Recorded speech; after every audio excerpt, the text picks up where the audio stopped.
Welcome back to the Work Culture Podcast. This is season 3, and today we've got Scott Francis. Scott is a founder and CEO of BP3 Global. He's a second-time founder. He's been on multiple boards, multiple C-suite positions. A lot of his time has been invested in the Magellan International School, which I'm sure we'll hear more about, as well as the Austin Technology Council. So a big resume. You've been doing this a while. Scott, give us a quick snapshot of who you are and how you ended up here. And also, thank you for being on.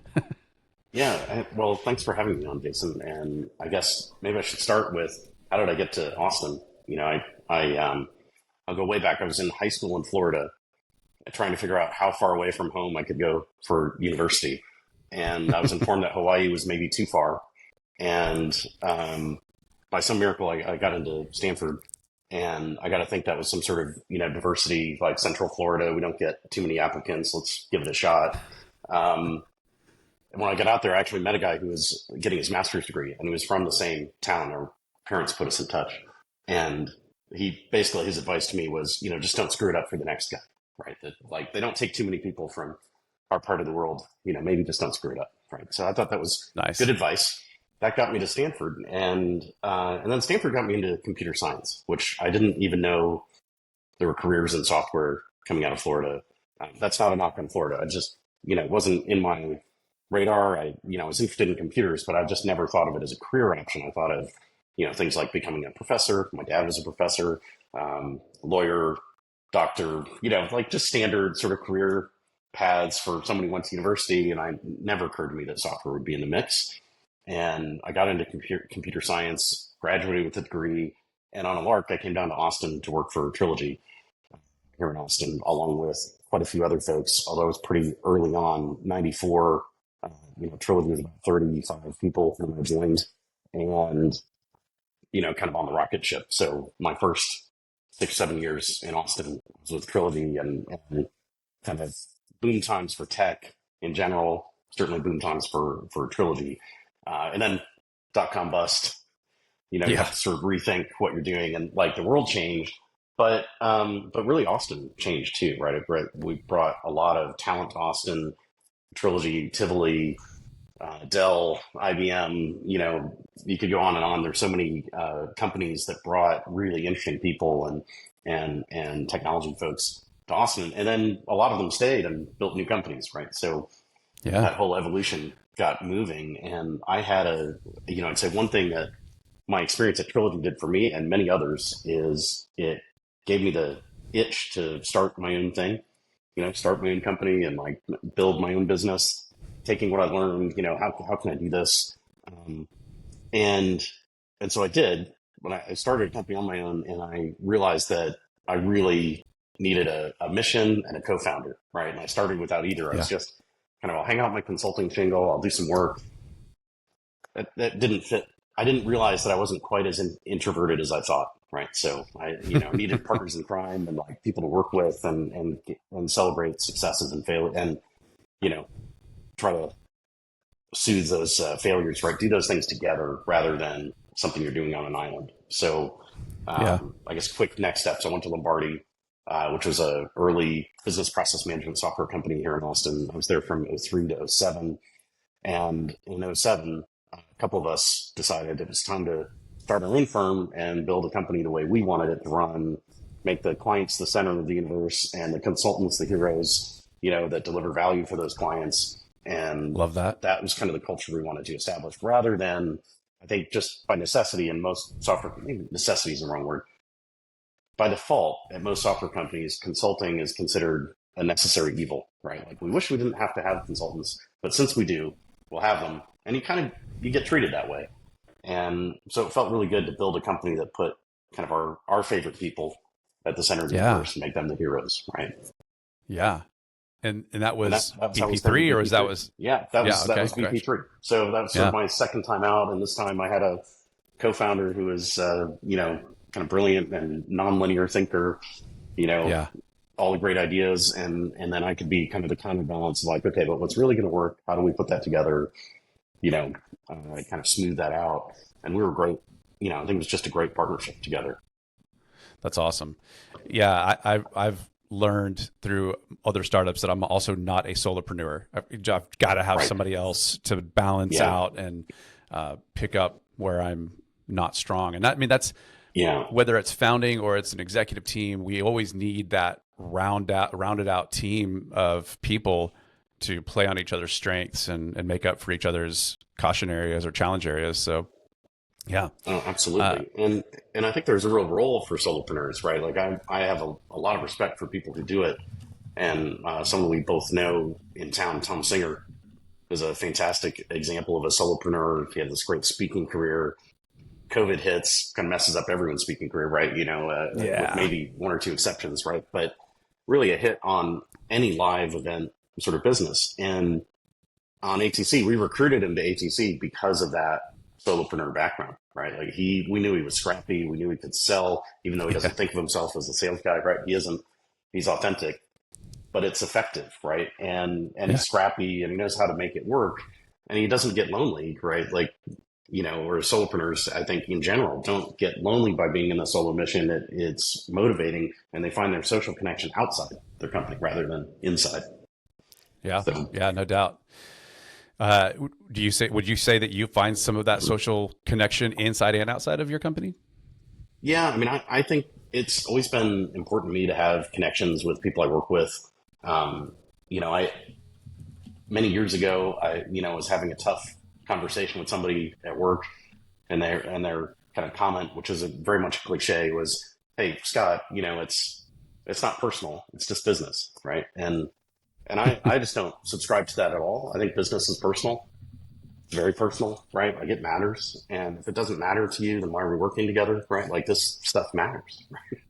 And so I sort of feel like if you're investing yourself in something that really matters to you, then you care about it a lot. You care about the people. They become your great friends. Right? And so when I've had those folks, I've had people work with me for 10 years at BP3. And when they move on, when they're ready to move on, I'm ready to be their biggest advocate and be a great reference for them wherever they want to go. And you might think, well, why would you do that when you want to keep them? But, I think, if someone stays for 2 years at your firm, right? You hire them and they stay 2 years, you're really fortunate that you've retained them 2 years. You've gotten good value out of that, right? And hopefully so have they. 4 years, man, you're winning, right? If you can retain people 4 years, you've gotten amazing value out of bringing that person into your organization. And they've created value for you for sure. And you get sort of beyond that, you get to 6 years, 8 years, 10 years. It's like, well, what can I do for you, right? Like, how do I help you with whatever you want to do, right? It doesn't have to be here.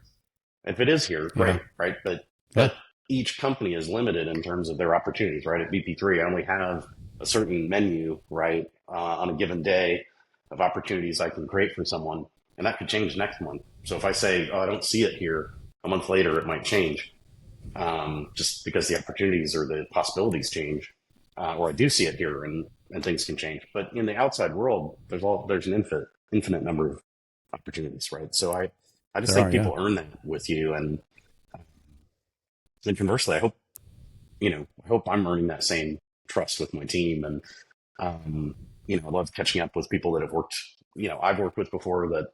If I kind of look at all my friends, right, they almost all of them come from one of three places. It's work, Ultimate Frisbee, or Magellan, school, right? Like, your kids' parents, your kids' friends' parents, let's put it that way, right? And people you meet through those endeavors, Yeah. I think the byproduct of you empowering people in that way, of being their advocate when it's time to move on, probably also benefits you.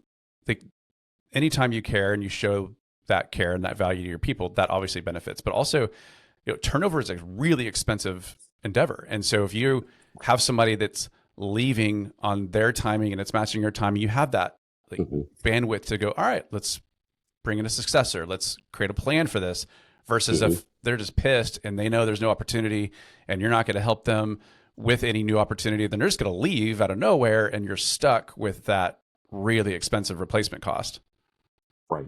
Well, and I think you have to live it both ways, right? When I left Lombardi, I think February or March of that year, I told my boss that I was thinking about leaving, that I'd probably be leaving, right? But although I didn't have a plan yet, I was just like, we should be thinking about how we organize our team.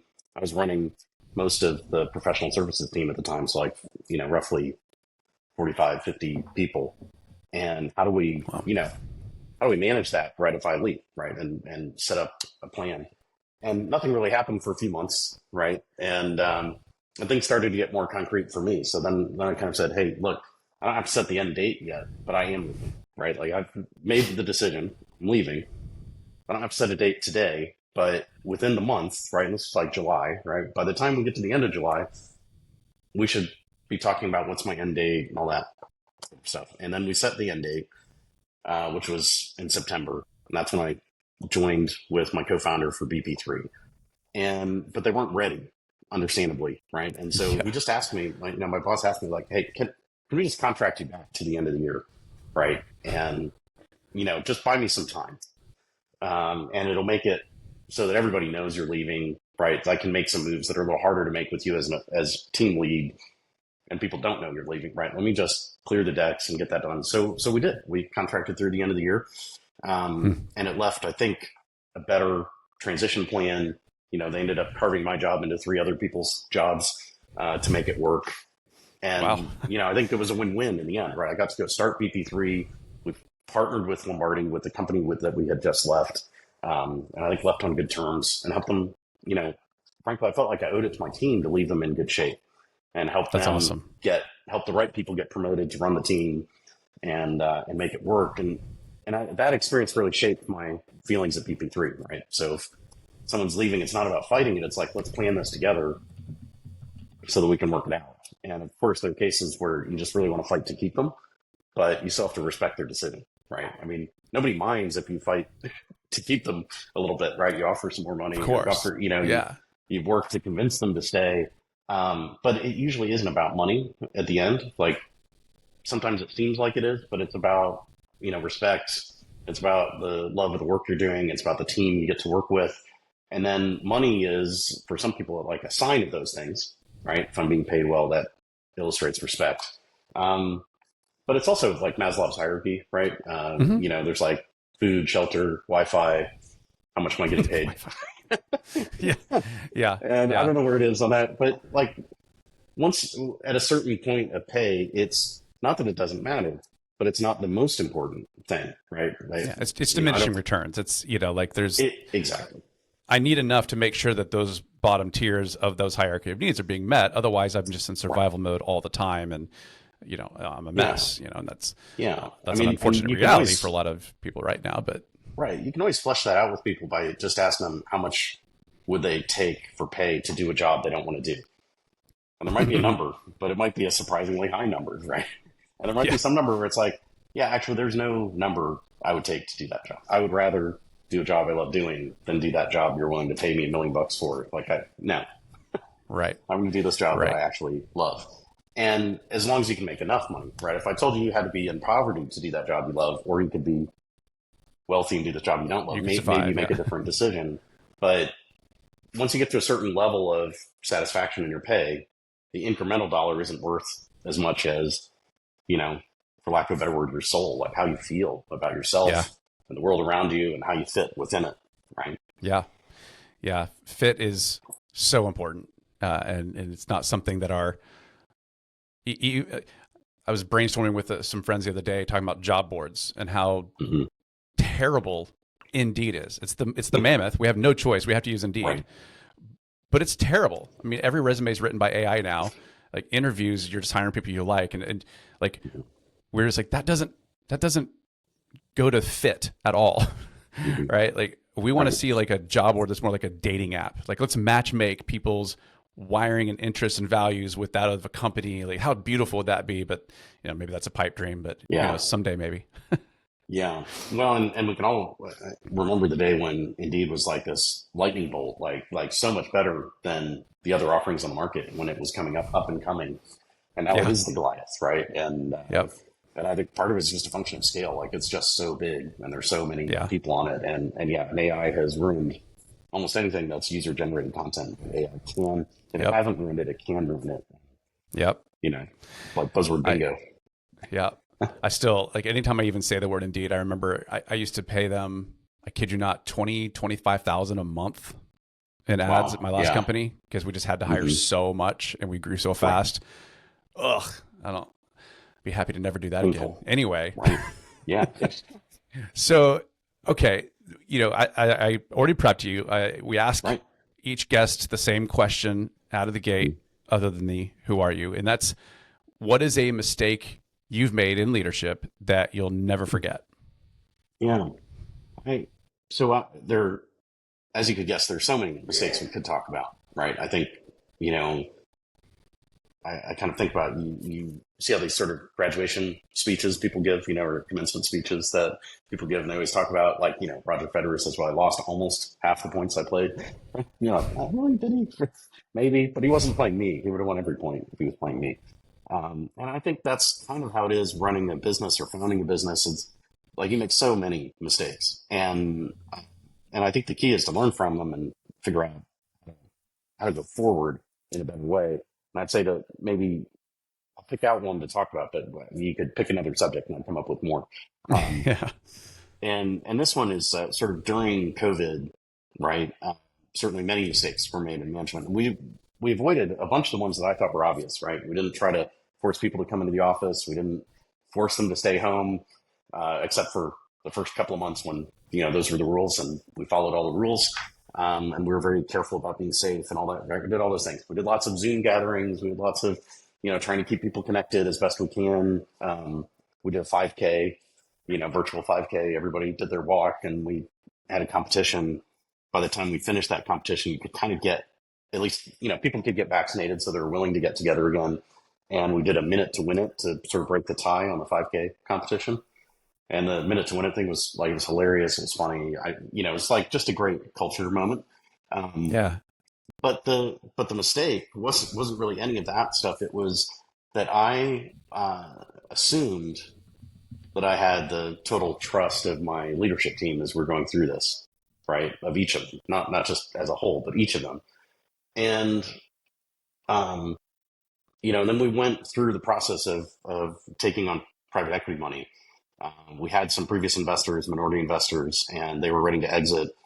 We had existing employees who'd never had a chance to get liquid, and we wanted to provide that opportunity to them, the former employees as well as current employees.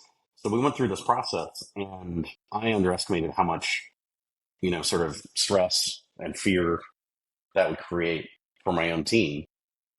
And so I don't know whether it was so much trust. Did they not trust that I was doing the right thing, or that I would look out for the team, or was it that they didn't trust the PE firm they didn't get to know yet? It kind of doesn't matter, right? Which one it is. It's up to me to make sure that I hold that trust and surface the fears and make sure that we talk through them. And not that we didn't talk about them, but clearly in hindsight, I felt like I didn't get the job done because one of my key folks really felt like he had lost faith, right? And like we weren't going to look out for him, and anyway, it really hurt because this is someone I've worked with for 15 years.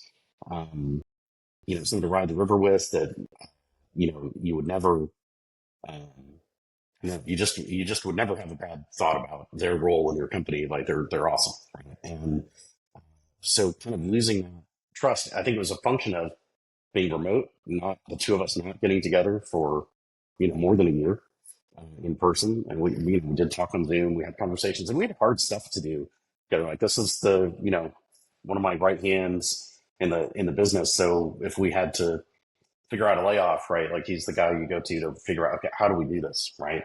If we have to hire for a role and we can't find anyone, how do we cover that need, right? Like hard problems. Or we run into some technical issue that, man, we can't figure it out. He'd get the right crew together to sort it out and figure out how to move forward. So it was something really flexible.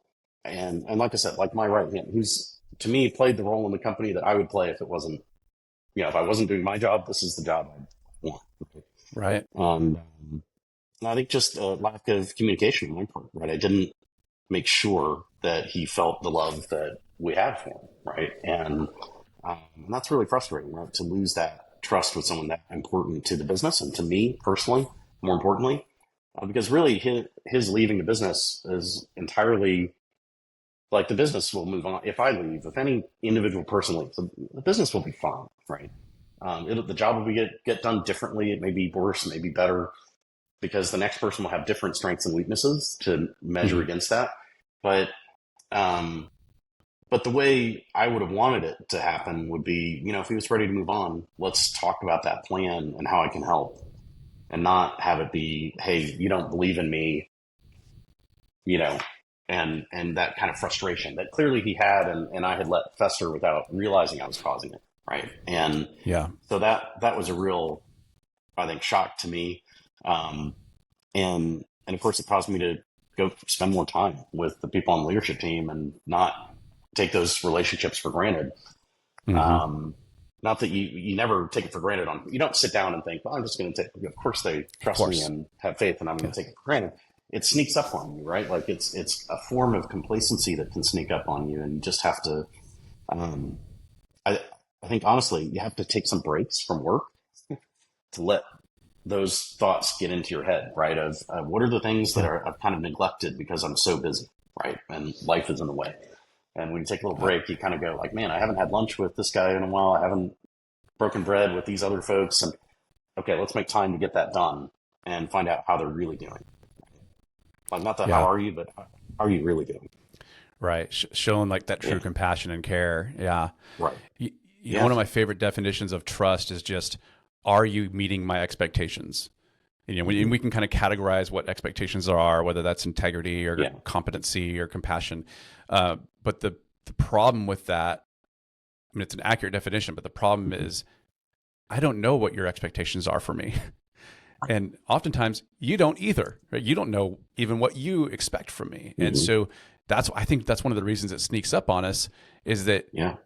all of a sudden expectations aren't being met, but we didn't even know they were there. Right. And during those times of high stress, of everything's changing around us, of like, Yeah. yeah, I mean, I think, yeah, I love that you count that as a mistake because you couldn't anticipate it and everything else like that. But you learn from that. And, Yeah. to a degree though, part of the learning is just how to mitigate it next time it happens. Cause there's, in some ways you can't anticipate that the next time it's going to happen. It's just so Yeah. hard. Yeah. You try and keep the communication lines open so that there's more opportunity to surface the issues when they're arising. But you're right, you can't fully, everybody in some sense has to take ownership of their own ship, right? Like, Yeah. I own my journey. And so, if I were flipping that around, right, sitting in their chair, well, like, what did I do when I was feeling that level of, like, when I was at Lombardi, I was feeling this level of frustration, Mhm. right? And, and because I helped build I joined Lombardi also when there were about 35 people, and it was something like 150 when I left. Great journey, loved the team, I loved the people there, even the people I argued with, and we like had knockdown arguments about what should be done in the product and what shouldn't be done, what we should do for that client or whatnot. Um, those were amazing people to work with. But I got to a point where I couldn't reconcile myself to the direction the company was taking in certain respects, and nothing unethical or whatever, but just, I'm trying to deliver for clients. And when you're caught in the Mhm. middle between what a client needs and what the product company needs to do for itself rather than the existing customer base, it is stressful. And It is. I just couldn't reconcile it. Right. So I just took steps to rectify that in a constructive way, right? Either internally or externally. Mhm. And I got to that point where I left. But you just can't stay in a situation where you're angry every day or upset every day. Stressed maybe, but not angry or upset, right? Like, you gotta, Right. Those are to different. me, Yep. you have to wash that out and try not to make any career limiting moves on your exit, and Yep. just have some perspective. And I think one of the things that's really hard to remember as a team member, right, at any level, right, individual contributor, manager, middle management, executive, that the person above you is also only human, and they're stressed and they're worried about things, and they've got problems with their families, or their dog is sick, or you don't know what's going on in their outside life either. And and they're just as likely to have those issues as you are, as a person on the line or a manager or what have you, any step within the company. And I think sometimes you kind of think, well, you're in that role, you don't get to have those issues. And it's like, well, actually, everybody has those issues. Now, how do we Yeah. handle it? Now, Yeah. if I'm in this leadership role, I shouldn't make it your problem as somebody who works for me. Um, but, you know, everybody has these issues. And so sometimes, certainly COVID was one of those times you're so focused on all the immediate, urgent, important things, you miss some of the long-term important things that really matter for building your business that normally would get attention, maybe just because you're all at the office. And so you get a chance to kibitz and, play a little ping pong or something just to, let the air out, right? Emergency mode, like crisis mode, tends to put the tunnel vision on, and because we have to. Absolutely. But so I'm hearing a lot of things from you that seem to me that they are part of your DNA as a leader, as well as the culture, making generous assumptions about people, empowering, learning from mistakes. What else would you say, or which one of those things would you say is kind of the greatest superpower? When you think about culture, what would you say is your personal or company's superpower or secret to building a good culture? Yeah, I think, well, if I kind of back up to, pre-COVID, we built this company organically, over quite a few years, started in '07. We started a college recruiting program in like 2010 or 2011, had, recruited people out of school and trained them and all that. And I think there was an era where, I saw in sort of Austin technology groups, there was sort of an era of like, I shouldn't hire anyone out of college because, some big company should hire them first and they should go through like finishing school at Dell or wherever. And, it shouldn't be my job as a startup to, hire these folks. And I watched the culture then move to, okay, maybe I'll hire people out of college, but I have to throw all this stuff at them, right? Like lots of gimmicks and shiny objects and the next generation, and this happens every generation. When Gen X was graduating from college, which is my generation, I remember being told how lazy we were and how unfocused we were. And well, that's clearly not true, right? But that was the media coverage. It turns out people coming out of college, right, that age group has also a lot of people who don't quite know what they want to do with their lives yet because of the age and the stage in their life they're at, every generation, right? So, so when millennials came up and everyone was saying, oh, they're so hard to work with and they're so needy, it's like, I think they all just want the same thing we all wanted, which is like to have the respect of their peers, to have work that matters to them, that they care about, customers that care, right? They want that gratification of doing stuff that matters and being trusted, right? And so we just always stuck to very fundamental things at BP3. We never, we wouldn't try and pay what I would call shake loose money, right? To people we hired. We're like, you should be coming because you like the company, not because we're offering you X% more than the job you have. And we might offer you more than the job you have, but it's not about, like the Amazon, here's your big signing bonus to shake you loose. Like, right. It's not the extrinsic motivator is not what you used to draw people in. Right. And part of that is because we need people who are intrinsically motivated, right? They're internally motivated because we set them loose, right? Like we're not hiring people who are in this big factory where we're managing everything they do. Think about pre-COVID, we were literally sending our consultants out on planes to go visit clients, and they need to be self-directed, self-motivated, internally motivated to help clients find the path, build the right solutions, and then go make them happen on a timeline and a budget. But, that doesn't happen with someone holding out a breadcrumb trail, and so I used to always tell people it's not a, it's not World of Warcraft or some, multiplayer game where you're trying to level up and get all your attributes up and like level. It's not a game. But if you want that, there are companies that offer it, right? You can be system level 3 analyst or IT specialist level 5. You can, they've got all that. But that's not how we want BP3 to work, right? Like what we want you to do is make an impact for our clients and have the respect for peers. And like everybody at our company knows who Sergey is because he's awesome. By the way, there's more than one Sergey, but they're all awesome. So everybody knows who the amazing people are, right? And they have immense respect from our peers and our customers. And that's what really matters in the end, right? And getting the freedom to do your job and do it really well. Yeah. So that's awesome. so I love hearing that. That's kind of the superpower, right? Yeah. That's really insightful. And I mean, of course, that's kind of the main point of a podcast called Work Cultured, is to find out what makes our cultures tick in the best ways. And so you definitely give us a lot of gold nuggets there. Right. I don't want to get to where we run out of time and don't give you a chance to plug some of those other things that you've been investing your time in. So let's dive into that. Like, give us the shameless plug. What are you passionate about outside of your company? Detour just one minute more on that culture thing, because I think, someone listening might say, sure, Scott, right? That sounds great. Like motherhood and apple pie, sort of like you're just saying trite things.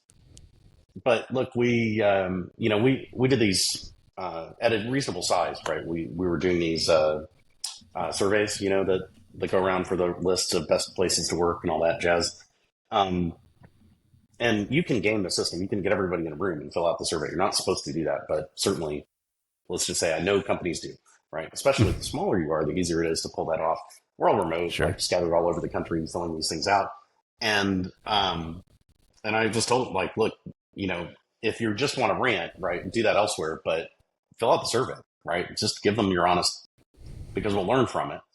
And the last year that we participated in 2016, we were number 1 in the Statesman, number 2 in the ABJ, and we were number 8 in the Fortune list of business, the great places to work thing that they publish in their magazine.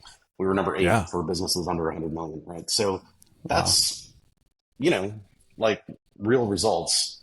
We had really positive culture. It wasn't just this sort of fake survey filling thing.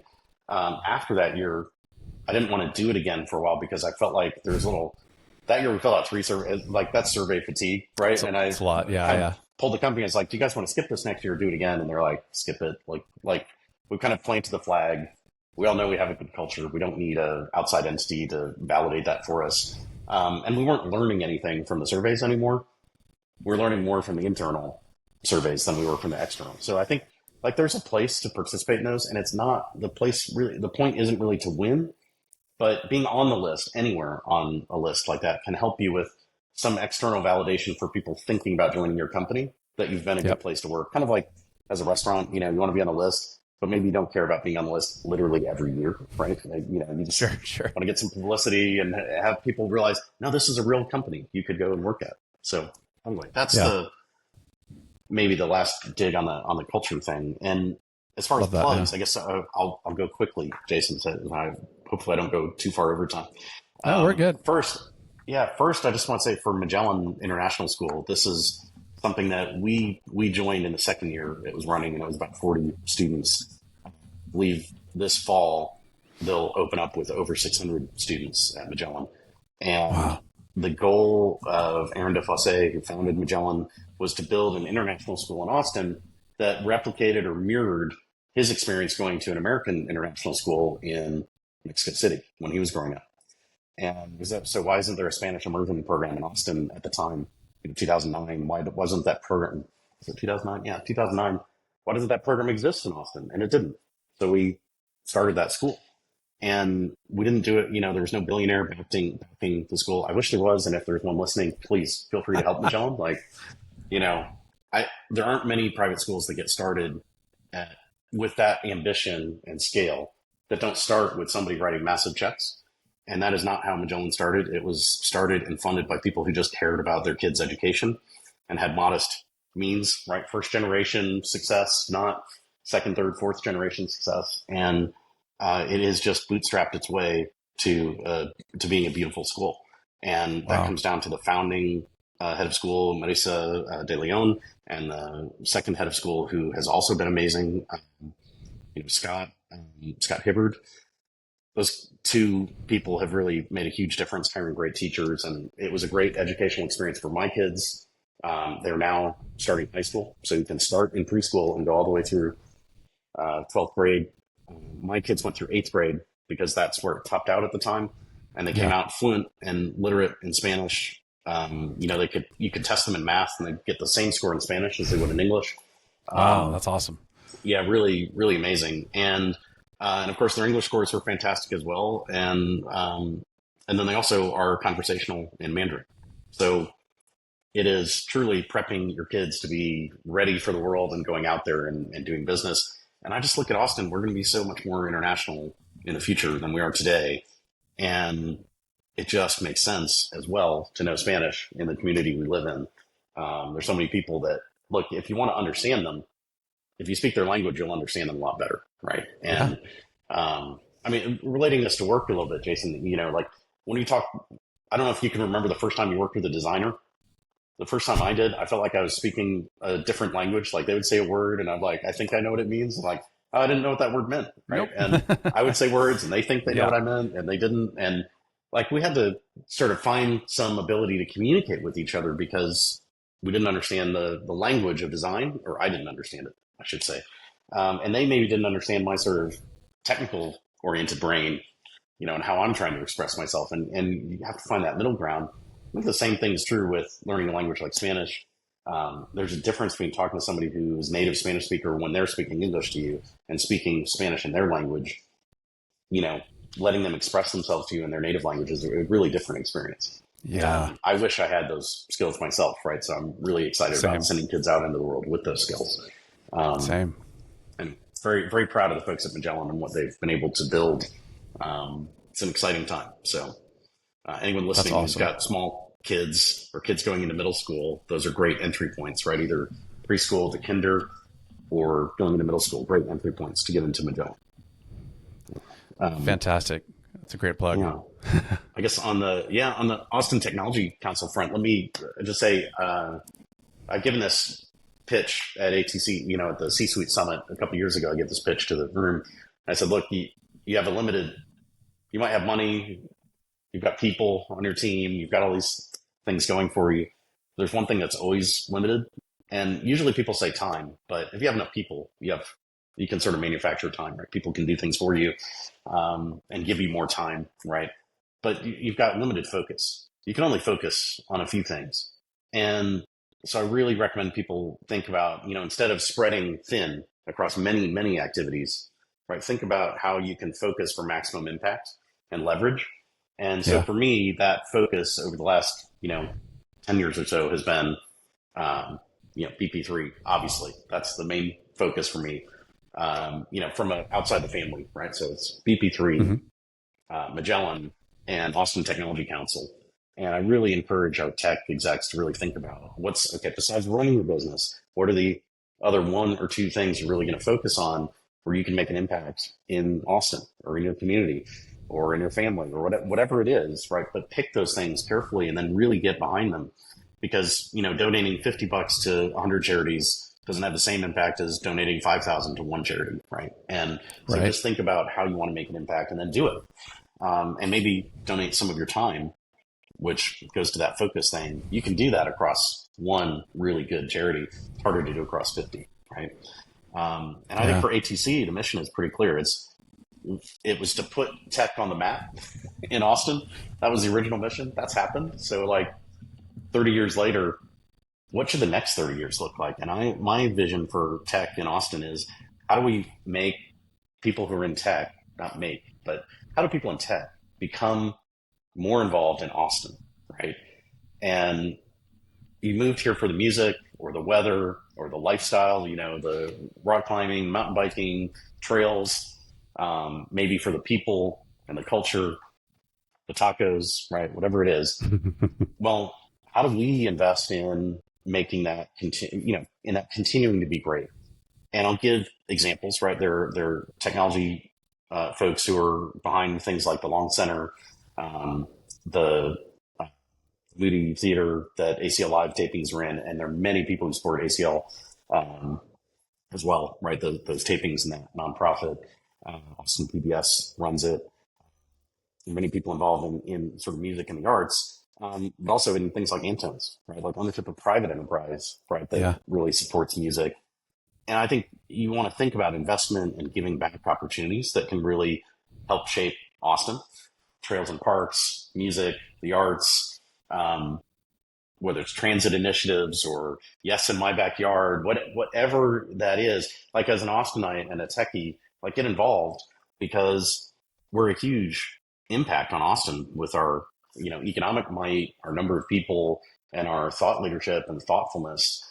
Just start having more empathy and caring about the city that we live in so that we don't become one of those cities that's like tech and everyone else or everyone goes to their corner and doesn't work together or play nice together. We want to be one community, not separate communities that don't like each other. Right? Yeah. And ATC brings that together and helps people do that. Yeah. I think it gives us a chance anyway, right? It's up to yeah. our members and our techies, whether they're members or not, it's up to us as individuals to help make it happen. But I think ATC can help shape that conversation and give people a chance to see it, right? And then act on it. And I'd say the other thing, obviously, Austin Technology Council is involved in is helping connect C-level founders, senior members of teams, so they can get mentorship or advice.